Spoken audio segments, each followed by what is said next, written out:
다음은 목탁 뒷전에 맞춰서 반야신경을 봉독하겠습니다.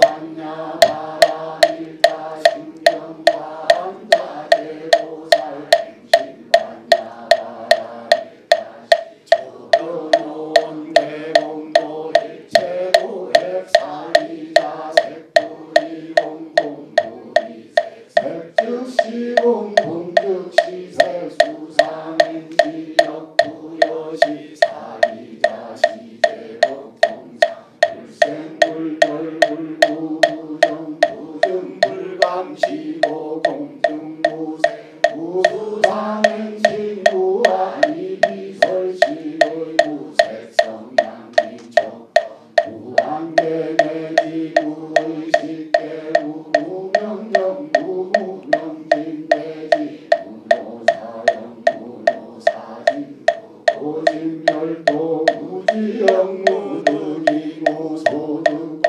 보리살타의 만나바라밀다 신무가에 무가에 오무유공포 원리전도 공상구견 열반삼세제 불의반야바라밀다 고득안욕다 삼락삼보리 고지반야바라밀다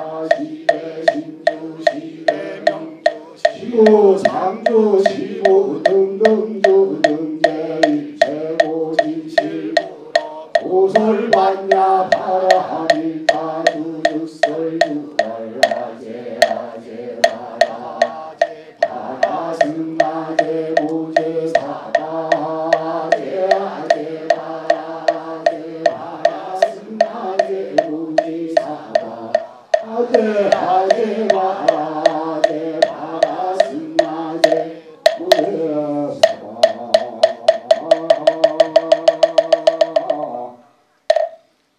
네, 이어서 명진 스님께 법문을 청하는 창법가를 음향에 맞춰서 다 함께 부르겠습니다.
네, 장소와 협소한 관계로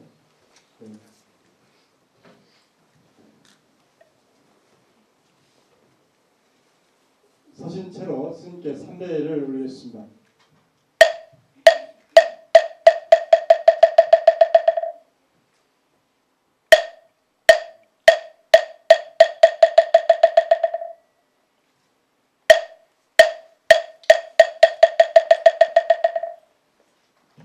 네, 모두 자리에 앉아주시고 저 뒤쪽, 저 출입문 쪽 뒤쪽에 계신 분들 좀 이쪽 반대편을 좀 앉아주시면 고맙겠습니다. 반대편.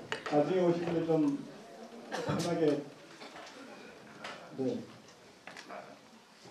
그리고 핸드폰 확인 좀 부탁드리겠습니다. 지금 법문 중에 핸드폰 울리지 않도록 확인을 좀 해주시면 꺼주시면 고맙겠습니다. 문도 출입문도 이제 닫아주시고요. 네, 다음은 몸과 마음을 바르게 하는 입정 시간이 있겠습니다.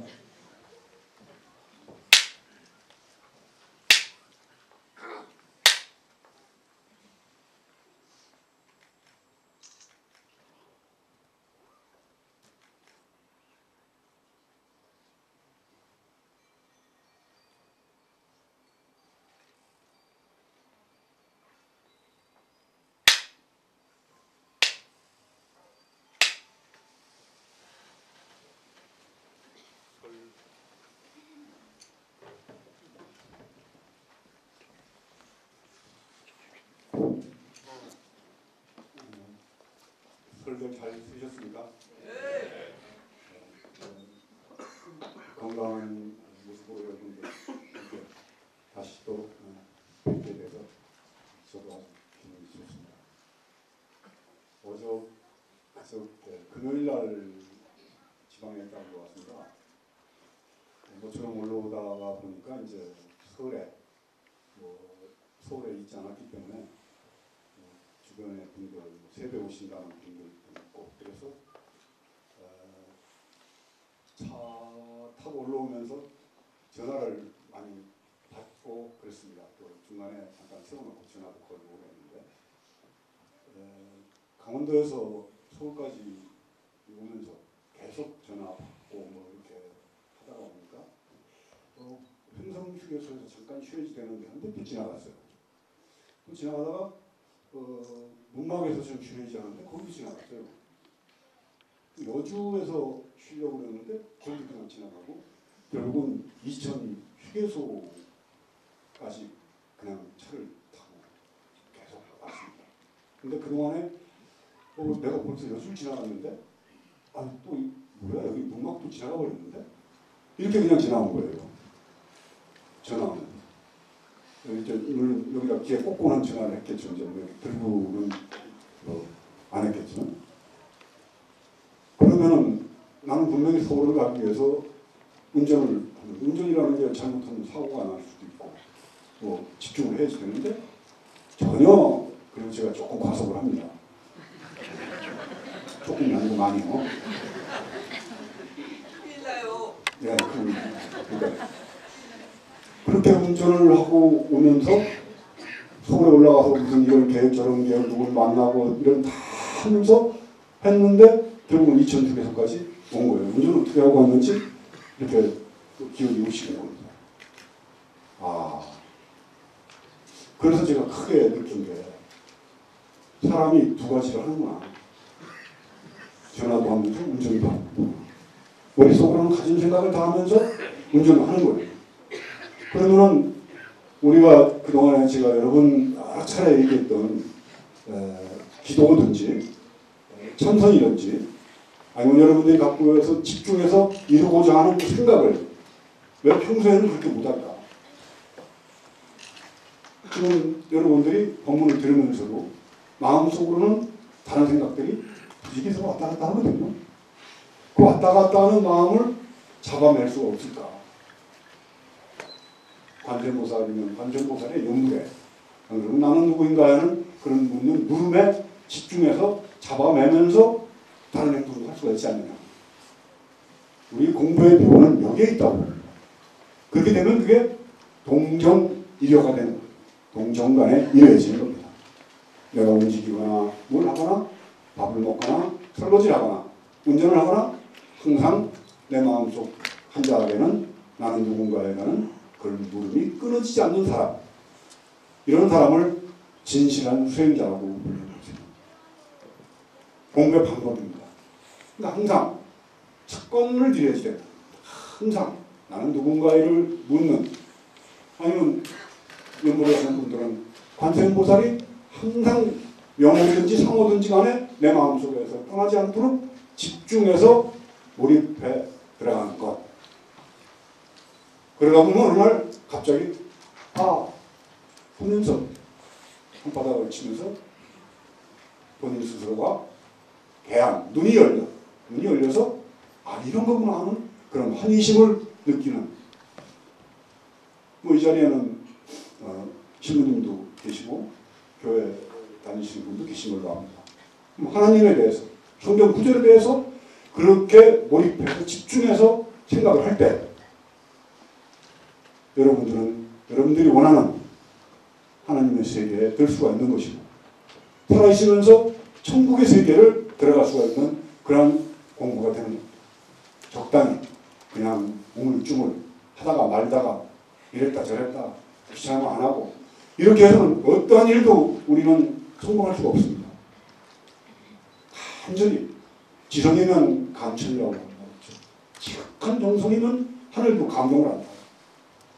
내가 할 수 있는 일을 최대한 애를 써서 다 하고 그 다음에는 인연과 필연이 모여서 그 일이 이루어지고 안 이루어지고는 또 다른 운명, 운에 또 맡기는 것이 지혜로운 사람의 삶의 태도라고 저는 생각을 합니다.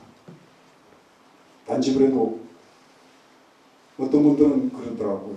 단지불에 해서 야 단지 손가락을 자르는 부처님의 모임 아주 격렬하다 정말 영진 선생님답다 이렇게 얘기하는 분들도 있고 단지한다 손가락을 자르는 가지로 불교를 위해서 모인 회다.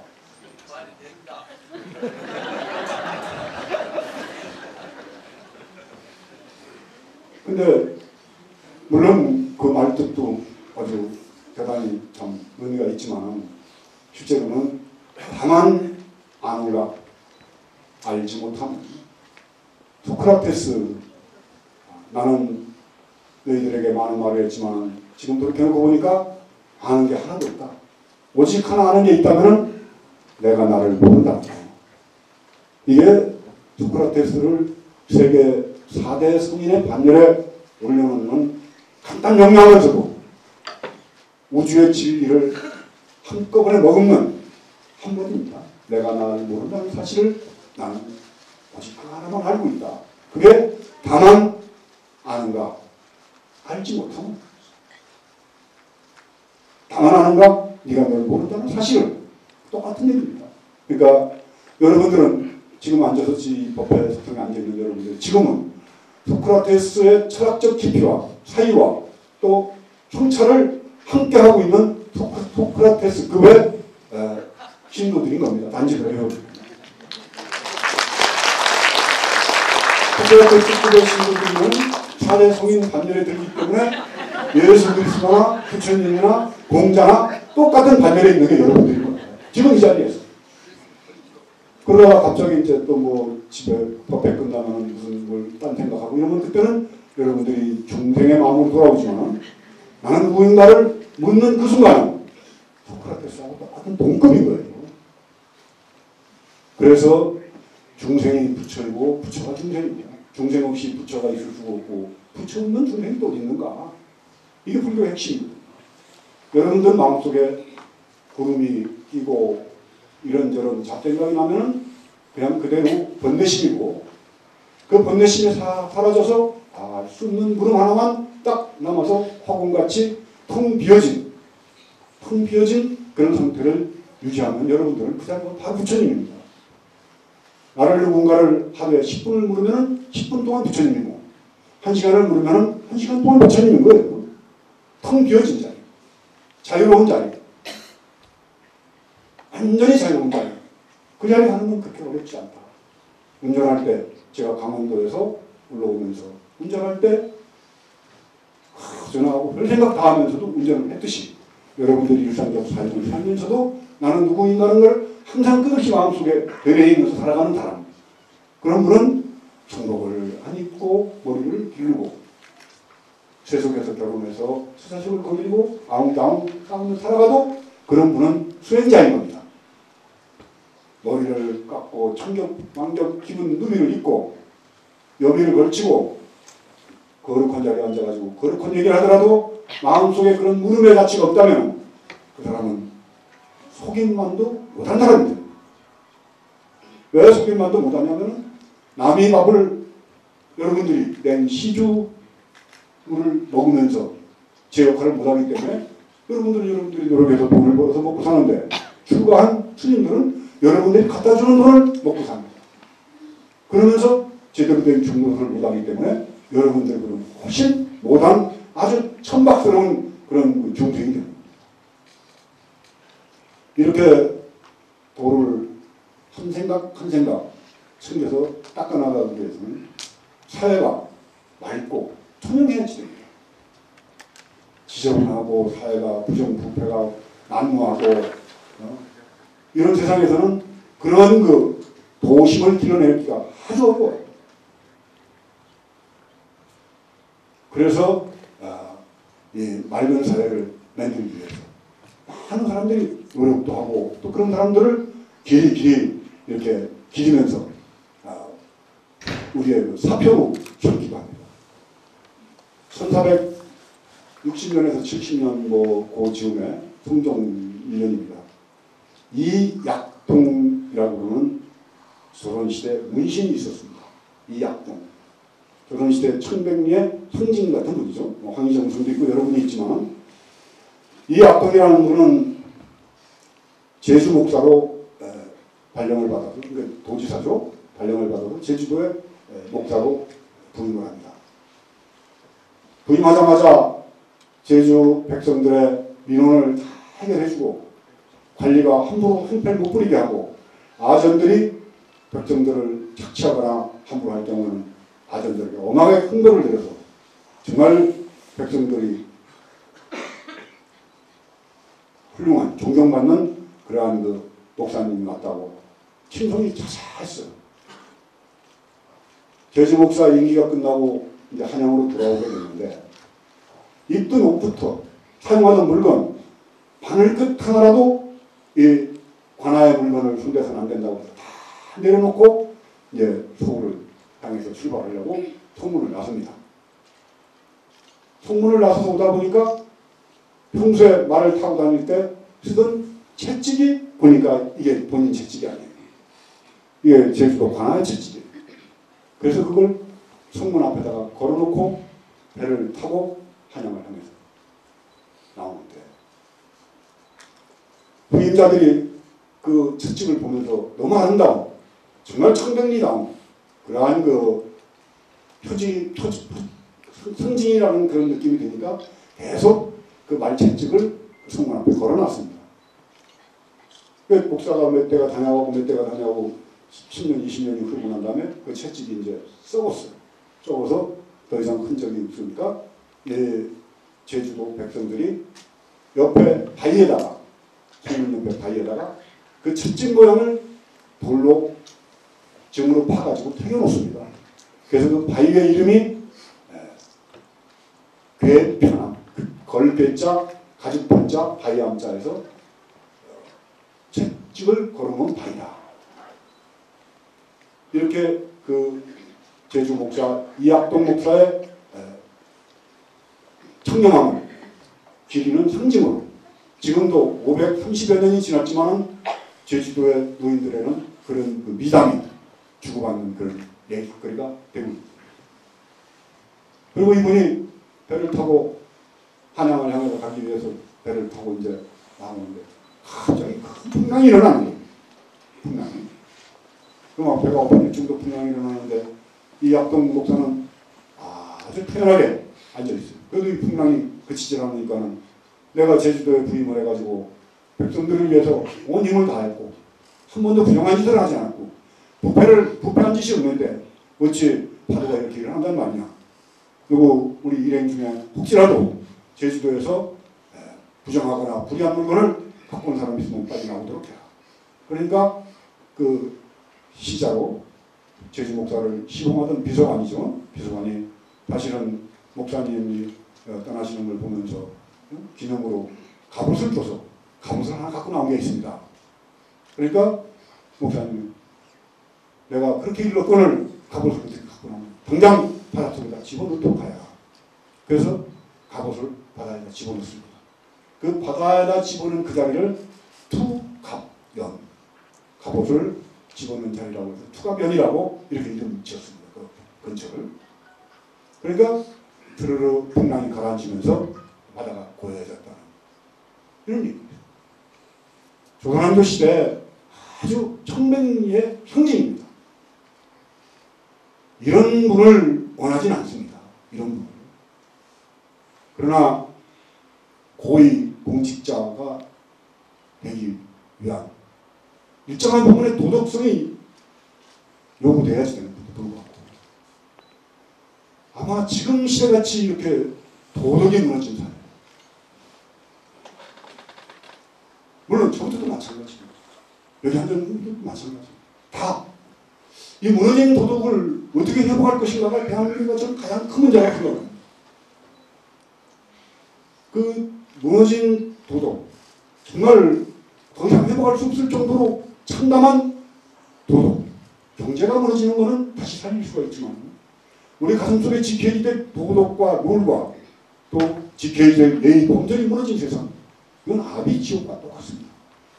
가난하면 가난한 대로 나눠 먹고 서로 의지하고 도와주고 하면서 어떻게 보면 더 아름다운 세상이 될 수도 있습니다. 그러나 도덕이 무너진 세상, 그대로 이건 아비 지옥하고 똑같고, 조금이라도 더 돈을 벌기 위해서, 조금이라도 더 많은 것을 차지하기 위해서,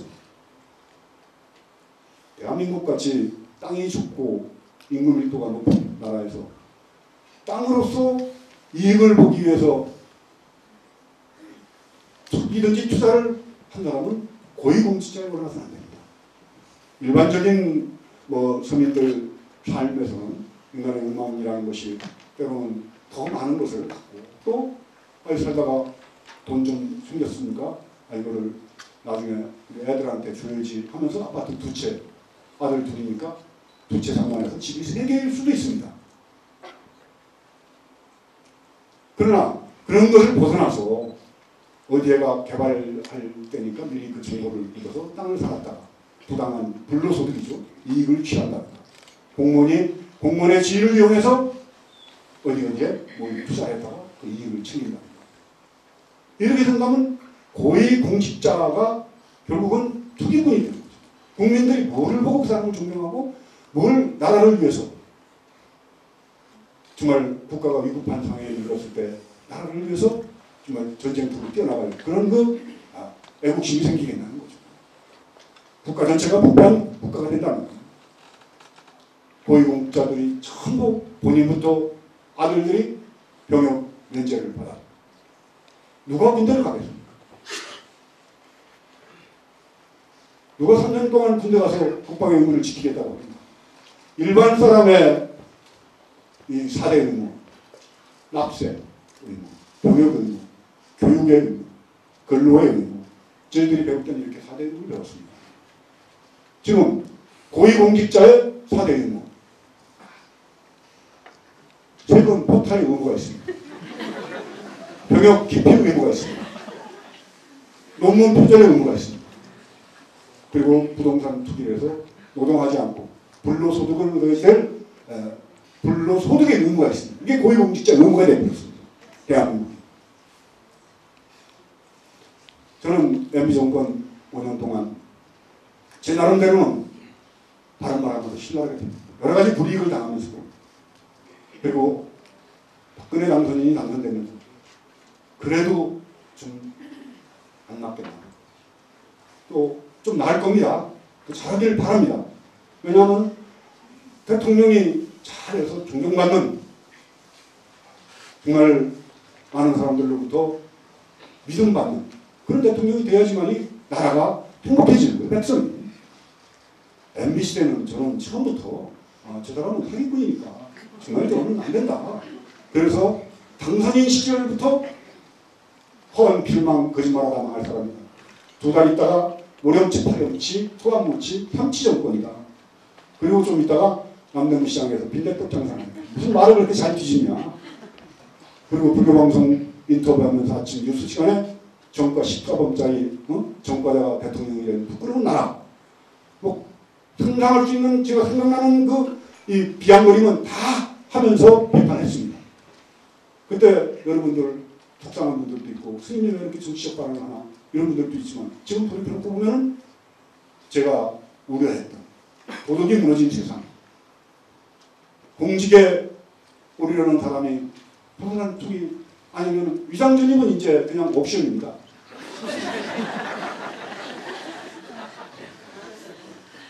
청문회법 몇 년에 2000년 김대중 대통령 때입니다.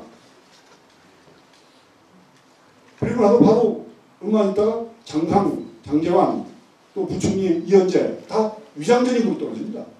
근데 지금은 위장전입 가지고는 고위공직 나가는데 별로 필수 과목 같이 돼 있어요. 위장전입 안 한 사람이 뭔가 좀 모자라는 사람, 부족한 사람이 되버린 그런 세상입니다. 자, 이러면 국가 유지가 되나요? 케네디 대통령이 집도 부자고 먹고 살만한데 군대 안 갈 수가 있습니다. 근데 육군 장교 지원했다가 허리 아파서 떨어집니다. 또 공군장교 지원했다가 또 떨어졌는데 온갖 백을 다 동원해가지고 군대를 갑니다. 그래서 2차 세계대전에 참전을 합니다. 전쟁 시기에. 루즈벨트 대통령은 눈이 나빠가지고 군대를 갈 수가 없어요. 그러니까 지금은 이제 안경 맞추러 가더라도 뭐 이렇게 돋보기에다가 뭐 씌워가지고 건설하지만 옛날에는 그 앞에 가면 짚고는 숫자 맞추기 아니면 어디로 이렇게 그 동그라미 중에 어디가 이렇게 비었나 그거 맞추기 해서 보수를 쟀죠. 루즈벨트는 그 안경 점검하는 도표를 외워가지고 갑니다. 그래서 군대를 가요. 국가의 지도자가 되려면 전쟁 시기에 병역의 의무를 안 하고 국가 지도자가 될 수 없다는 게 미국의 일반적 사람들의 정서입니다.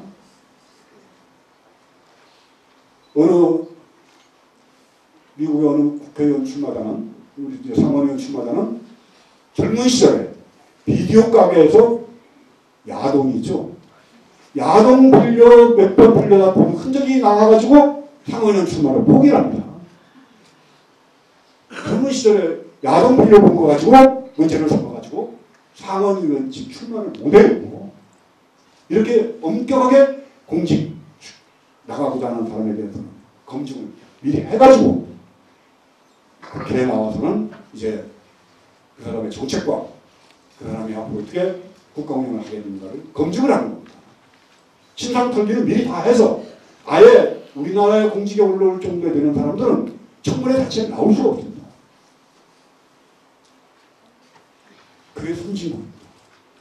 G20에 들어갔다고 선진국이 아니라 정말 엄격한 도덕을 바탕으로 한 국가 운영, 그리고 약자에겐 좀 사정을 봐주는 법 집행, 그리고 있는 자와 강한 사람, 누리고 사는 사람에 대한 이 도덕적 사탄에 대해서 엄격하게 법 집행을 함으로써 국민들이 감동을 해서 그 지도자를 따라오게 만드는 그러한 나라가 돼야지만이 저는 물질의 부의 유무 상관없이 행복한 나라로 가는 길이 아니죠. 그런 바탕 속에서 많은 사람들이 의식주에 큰 걱정 없이 나는 누굴까? 아니면 성당에 가서 하나님을 부르면서 기도를 하고 교회에 가서 찬송가를 부르면서 하나님께 기도하는 편하게 또 절에 와서 청산하고 연불하고 생들과 함께 삶의 깊은 철학적 논의를 할 수 있는 세상을 만들어 나가기 위한 이러한 사람이 정치 지도자가 되어지는 겁니다. 먹고 사는 문제 해결해 주겠다. 이제 대한민국 전반적으로 복합적으로 이만불 시대 뭐 이렇게 얘기하면서 일정하게 조금 좀 부의 분배가 폭등해진다면 전체적으로 먹고 사는 문제는 해결이 됐습니다. 70년대 보릿고개를 남기면서 정신을 끊고 학교 갈 때 도시락을 못 싸가서 수도꼭지를 빨면서 교실 밖에 나와서 뒷뜰에도 혼자 눈물을 흘리던, 물론 지금도 그런 학생들이 있습니다. 60만 가량의 학생들이 결식 아동입니다. 점심을 못 먹습니다. 그러나 국가가 조금만 신경을 쓴다면 그런 문제까지 완벽하게 해결할 수 있을 정도의 부가 축적되어 있는 게 대한민국입니다. 그런데 눈을 들릴 줄 아는 도덕적인 정치. 저는 박근혜 당선인 그런 정치인이 돼서, 그런 대통령이 돼서 5년 동안 제 입에서 다시는 현직 대통령에 대해서 그렇게 못되게 신랄하게 비판하지 않도록 해주기를 마음속으로 정말 행복하게 빌고 바라고 원하고 있습니다. 여러분들도 마찬가지죠. 그래서 언제든지 저희 국회 책상에 오면 법회장소에서는 부처님의 말씀, 부처님의 말씀, 불보살의 향기가 피어오르는 그런 법회장소. 물론 MB 정권 때문에 이 중구청, 이 충동구청까지 와서 이렇게 여러분들하고 아주 오붓하게 모여서 법회를 하게 돼서 그분들은 고맙기도 하죠.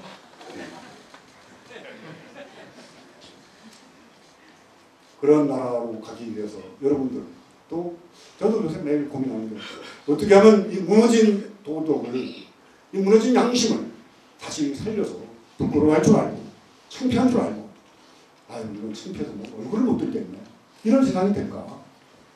그게 제 화두입니다. 어떻게 보면 대한민국이 도덕적으로 아주 강한 나라 정말 저 나라는 뭐 어저께 어느 신도분들 몇 분 새벽에 오셔가지고 싱가포르에 그 밖에 거사님들이 싱가포르 쪽에 이제 이렇게 파견 나가게 되고 그래서 그 싱가포르 얘기를 하는 거예요. 끔 씹다 뱉으면 500불이랍니다 벌금이. 500불 끔 씹다 뱉으면 뭐 담배보다 던지도 500불.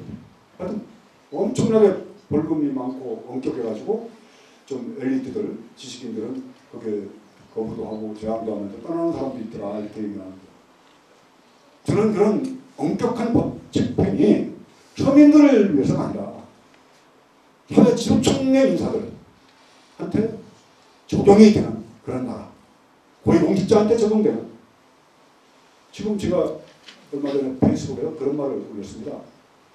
옛날에 경찰을 보고 짭새라고 그랬죠. 아 짭새 비하한다고 그러다가 검찰복을 함부로 안 했습니다. 근데 이명박 정권 하에서 검찰이 떡검도 됐다 검새가 됐습니다. 검새. 그러면은 이번에 노회찬 의원 대법원 판결 보면서 제가 그럼 판사는 판사야?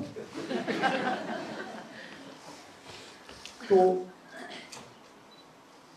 원칙 없이 왔다 갔다 하고 돌아다니면서 이당저당 옮겨다니면서 제대로 정치도 못하고 국민의 그 참 아픔을 대변하지 못하는 국회의원은 국세입니까? 그럼 새누리당은 그런 새들 모인 데가 새누리당이던가요? 짭새, 검새, 판새, 국새 목사가 잘못하면 목새, 중이 잘못하면 중새 이런가요? 이런 나라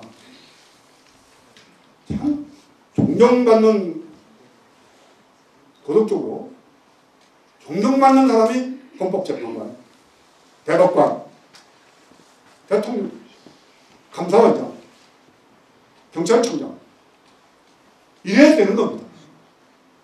그래야지 나라 꼴이 되는 거예요. 나는 박근혜 당선인이 인사를 보면서 준비된 대통령 5년 전에도 대통령을 출마했다. 그동안에 보면 또한 절치부심해서 대통령이 되기 위해서 노력을 했는데 대통령이 됐습니까? 5년간 준비를 했으니까 이제 뭐 인사 문제도 잘 풀어나가겠지. 너무 실망이 큽니다. 그러나 완전히 실망하기는 아직 이르고 좀 더 지켜보면서 잘 할 수 있도록 격려도 해주고 싶습니다. 응원도 해주고 싶습니다. 여러분들도 마찬가지죠. 그렇게 합시다. 그래야 나라가 그래도 우리 서민들 삶이 좀 편해지기 때문에 좋은 나라 되기를 바랍니다.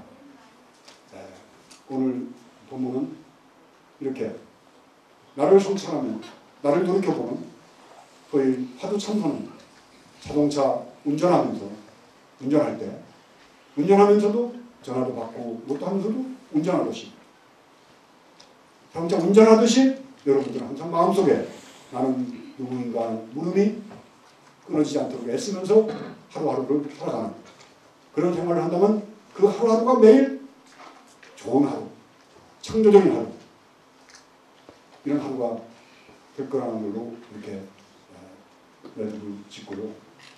단지불에 2년 동안 처음 시작은 남산 솔밭에서 했습니다.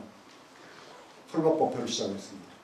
그리고 표창공원에 있는 김구 선생님 기념관에서 출판 기념회를 하고 법회도 한번 하면서 이렇게 그리고 때로는 동국대학교 정과학원을 빌렸다가 취소하는 바람에 마당에서 대학교 내렸지는 느티나무 아래에서도 법회를 했고 그리고 이렇게 구청 시민 문화관을 빌려서 법회를 합니다.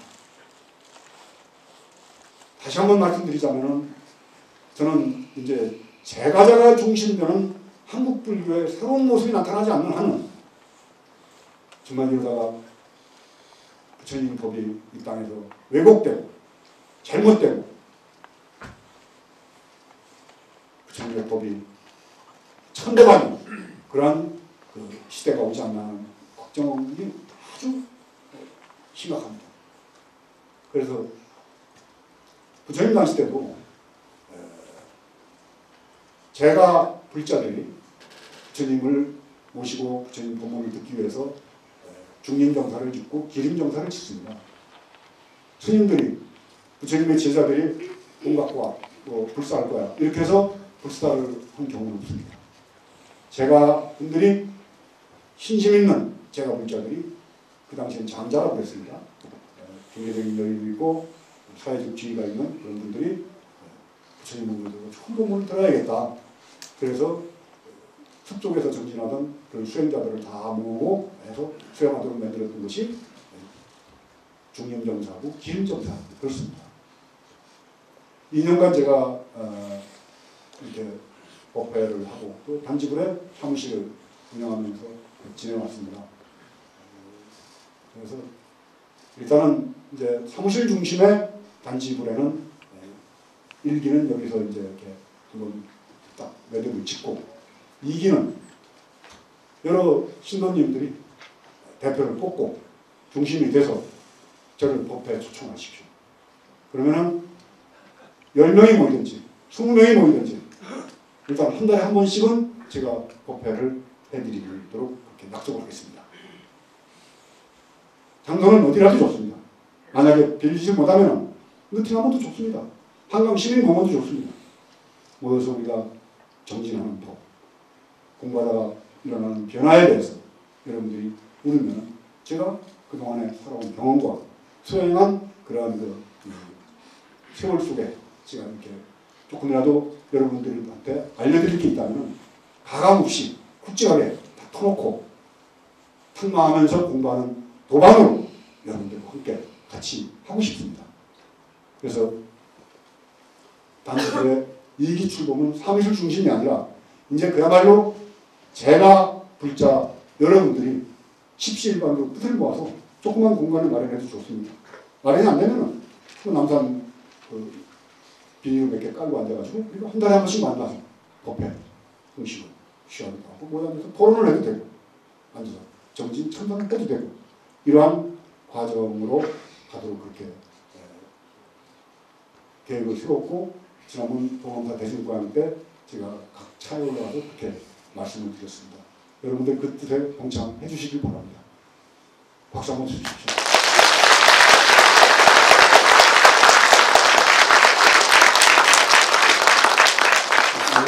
그래서 사무실 중심의 단지불의 일기에 매듭을 짓는 날이라서 앞에 법문은 그렇게 짧게 하기도 하고 그동안에 법회에 아주 참석해 주신 정동영 전 의원 또 장준하 선생님 아드님이 이 자리에 오셨는데 장준하 선생님이 얼마 전에 긴급조치를 위반해서 시정받았던 것이 무죄 선고를 받았죠. 정말 축하드립니다.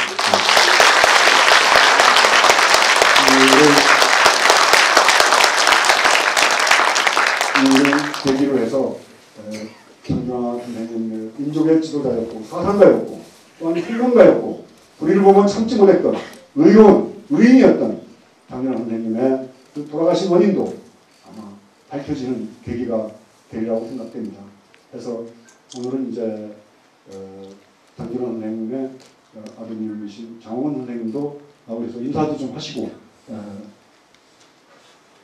한번 좀 올라오시죠.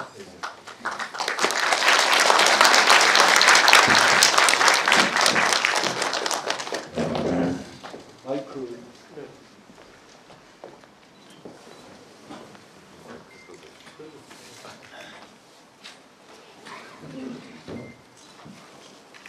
안녕하세요. 장호곤입니다.